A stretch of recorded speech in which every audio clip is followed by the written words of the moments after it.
তো hello dear student, কেমন আছো? আই হোপ প্রত্যেকে ভীষণ ভালো আছো। স্ক্রিনের ওপর ত্রিকোণমিতিক অনুপাত ও ত্রিকোণমিতিক অভেদাবলী চ্যাপ্টারে একটা প্রশ্ন দেখা যাচ্ছে। প্রশ্নটা কি বলেছে দেখো, বলেছে যে sine to the power 8a minus cos to the power 8a এর ভ্যালুটা আমাকে বের করতে হবে। চলো, এর ভ্যালুটা বের করার জন্য আমি প্রথমে একটা কাজ করে নেবো। কি কাজ করে নেবো? Sign to the power 4a পুরোটার হোল স্কোয়ার করে দিলাম। দেখো 4 দুগুণে 8, ঠিক আছে। Minus cos to the power 4a আর এই পুরোটা হোল স্কোয়ার করে দিলাম।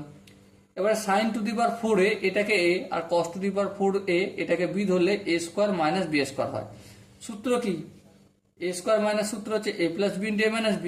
চলো, a বলতে এখানে sin to the power 4a, b বলতে এখানে cos to the power 4a into sin to the power 4a minus cos to the power 4a সূত্রটা আমি লিখলাম। ওকে, এখানটা কি বোঝা গেল? আই হোপ বোঝা গেল।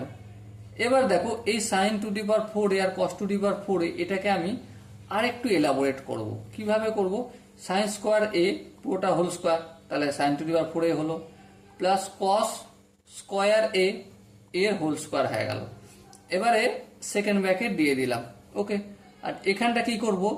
সেম আমি একই কাজ করব, সাইন স্কোয়ার a এর whole square minus cos square a এরও হোল স্কোয়ার, সেকেন্ড ব্র্যাকেট করে দিলাম। এবার দেখো, সাইন স্কোয়ার এটাকে যদি আমি a ভাবি আর কস স্কোয়ার এটাকে যদি আমি b ভাবি, তাহলে a square plus B square সমান কি? a square plus B square সূত্র হচ্ছে a বলতে এখানে sine square a plus b বলতে এখানে কস স্কোয়ার a, তাহলে a প্লাস b তার whole square minus 2a, a বলতে সাইন স্কোয়ার a আর b বলতে কস স্কোয়ার b, এই কস স্কোয়ার a হলো। সূত্রটা ফেললাম a square plus B square, a plus b তার হোল স্কোয়ার মাইনাস 2ab সূত্র হলো। এবারে এখানে দেখো, a square minus B square সমান কি? a square minus B square হচ্ছে a plus b into a minus b। চলো ফটাফট করে দিই। a বলতে এখানে sine square a plus cos square a into sine square a minus cos square a, complete. আচ্ছা, এবারে দেখো এখানটা কি আছে? Sign square a plus cos square a সমান কি? Sine square theta plus cos square theta মানে তো 1, আর 1 স্কোয়ার মানে 1 হলো, ব্যাস। তাহলে এখানটা যেটা পড়েছে লিখে দিলাম, minus 2 sign square a into cos square a হয়ে গেল।